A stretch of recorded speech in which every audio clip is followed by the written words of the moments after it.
देश को नौजवान ही संभालेंगे। अब पढ़ा लिखा व्यक्ति है, अनपढ़ लोग सत्ता में बैठा रखे। इवन यहाँ तक कि जो बिहार का मुख्यमंत्री है 8वीं पास बैठा रखा है।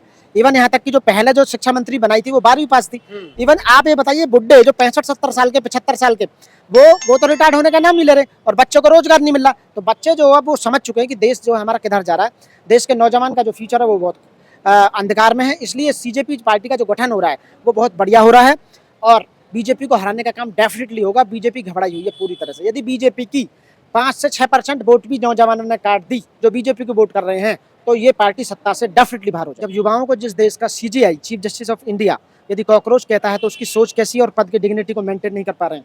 आप ऐसे इतने बड़े पद पर पहुंचकर और पावर, पैसा और शोहरत में इतना अभिमान आ गया है कि यहाँ के नौजवान को एक 65 साल का बुजुर्ग आदमी वो 15 साल, 20 साल, 25 साल, 30 साल के नौजवान आदमी को कॉकरोच बताने का काम कर रहा है। जो भारत का भविष्य है उस भविष्य को कॉकरोच का काम कर रहा है कहने का। तो कॉकरोच जो है या तो इस देश की काया पलट दो ही कर सकते हैं, नौजवान या धनवान। तो नौजवान को लग चुका है अब कि भाई ये लोग देश को चलाने में नाकाम रहे हैं, पूरे देश को बर्बाद कर दिया गया है। युवाओं का भविष्य खत्म हो चुका है, रोजगार खत्म हो चुका है, शिक्षा खत्म हो चुकी है, स्वास्थ्य खत्म हो चुका है, न्याय खत्म हो चुका है, भ्रष्टाचार हर डिपार्टमेंट में पूरी तेजी के साथ बढ़ रहा है।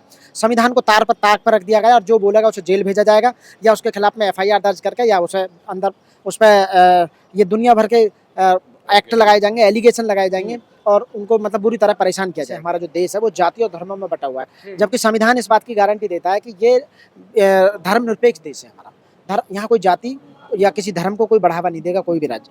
वो जो है जो अभिजीत जो उसका दीप के, अब हम तो नहीं कह सकते कि भाई वो कौन सी जाति से कौन सी धर्म से, पर वो नौजवानों के लिए जो काम कर रहा है वो बहुत बढ़िया काम कर रहा है और देश का नौजवान जुड़ भी रहा है। बीजेपी को डर है, बीजेपी की 5% वोट काट दी गई तो बीजेपी सत्ता से बाहर हो जाएगी। सीधा सीधा कैलकुलेशन है, सीधा सीधा नौजवानों को कैलकुलेशन है और देश को नौजवान ही संभालेंगे। अब पढ़ा लिखा व्यक्ति है, अनपढ़ लोग सत्ता में बैठा रखे। इवन यहाँ तक कि जो बिहार का मुख्यमंत्री है 8वीं पास बैठा रखा है। इवन यहाँ तक कि जो पहले जो शिक्षा मंत्री बनाई थी वो 12वीं पास थी। इवन आप ये बताइए, बुढ़े जो 65-70 साल के 75 साल के वो तो रिटायर्ड होने का नाम नहीं ले रहे और बच्चों को रोजगार नहीं मिल रहा। तो बच्चे जो है वो समझ चुके हैं कि देश जो हमारा किधर जा रहा है। देश के नौजवान का जो फ्यूचर है वो बहुत अंधकार में है। इसलिए सीजेपी पार्टी का जो गठन हो रहा है वो बहुत बढ़िया हो रहा है और बीजेपी को हराने का काम डेफिनेटली होगा। बीजेपी घबराई हुई है पूरी तरह से। यदि बीजेपी की 5 से 6% वोट भी नौजवानों ने काट दी जो बीजेपी को वोट कर रहे हैं, तो ये पार्टी सत्ता से डेफिनेटली बाहर हो जाएगी। लेकिन कुछ लोग जो है कॉकरोचेस के लिए काला हिट, लाल हिट तैयार करके रखे हैं। देखिए वो जो कह रहे हैं वो उन्हीं के लोग हैं जो बेईमानी से पैसा कमा चुके हैं, जो भ्रष्टाचार से पैसा कमा चुके हैं, जिनके पास कई सौ करोड़ रुपया जिन्होंने अंदर कर लिया है, आय के साधन अपने काबू में कर लिए हैं और लोगों को देना नहीं चाहते। हिंदू, मुस्लिम, जाति, दलित और गाय गोबर, इससे ज्यादा उनकी सोच नहीं है बिल्कुल भी। कल भी वहां कुछ लोग पहुंचे थे, मैंने देखा था, वो भी भड़काने का काम कर रहे थे। हिंदू हिंदू हिंदू हिंदू की बात कर रहे थे। आज देश में 80%, मैं कह रहा हूँ 90% जो हिंदू है वो पूरी तरह से कॉन्स्टिट्यूशनल पोस्टों पे बैठा हुआ है। देश के जितने भी हाई कोर्ट हैं, जितने या सुप्रीम कोर्ट के जस्टिस हैं या डिस्ट्रिक्ट कोर्ट के जितने भी जजेस हैं वो कौन है? हिंदू ही तो हैं। आप सारी जितनी संवैधानिक पद है कौन है? हिंदू हैं। 70 सचिव हैं जो सरकार को चलाने वाले, उसमें से 67 कौन है? हिंदू हैं। तो इन्हें ये भ्रष्टाचार से इतना पैसा कमा लिया है। और मैं एक बात बताऊं, जो गोदी मीडिया है, जो मीडिया है वो इतना भ्रष्ट हो चुका है।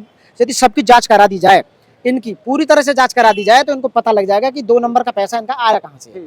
तो इनकी प्रॉपर्टी की जांच होनी चाहिए, इवन जजों की जांच होनी चाहिए या जितने भी कॉन्स्टिट्यूशनल पोस्ट पर बैठे हैं इनकी जांच होनी चाहिए। जो एफिडेविट इन्होंने दिया था पहले दिन से और आज तक इनकी कई गुना प्रॉपर्टी बढ़ चुकी है। इसका मतलब है कि इन्होंने भ्रष्टाचार करके पैसे को, देश को मतलब इतना निर्धन बना दिया है, देश पर इतना कर्ज कर दिया। 250 लाख करोड़ वर्ल्ड बैंक का इस पे है।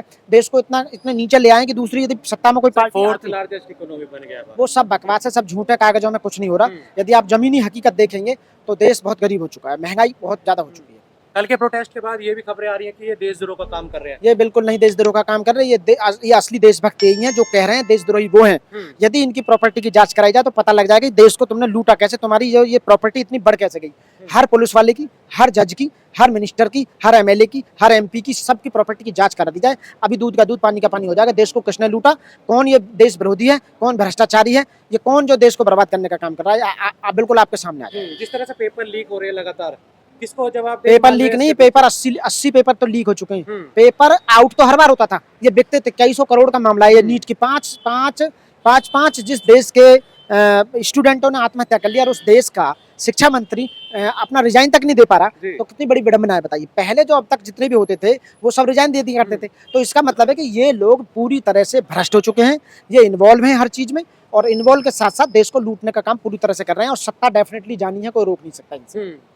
तो क्या कुछ करने जा रही है आगे जो सीजेपी पार्टी है? देखो, मैं तो इस बारे में ज्यादा नहीं जानता, लेकिन जी। हाँ इतना है कि उसके साथ देश का युवा पूरी तरह से है, और वो युवा है जो बीजेपी में युवा था, उसे अपना भविष्य दिखाई दे रहा है कि यहाँ बीजेपी में मुझे कोई रास्ता नहीं दिखाई दे रहा, इसलिए वो सीजेपी ज्वाइन कर गए लोग। आप बताइए, जिसका ट्वीट हैंडल 20 करोड़ से भी ज्यादा पहुंच गया हो, वो 9.5 करोड़ रुपए बीजेपी, 8.5 करोड़ रुपए मिलियन पे, 8.5 मिलियन पे, जी। और ये 20 मिलियन पे पहुंच गई है, तो इन्हें डर लग रहा है।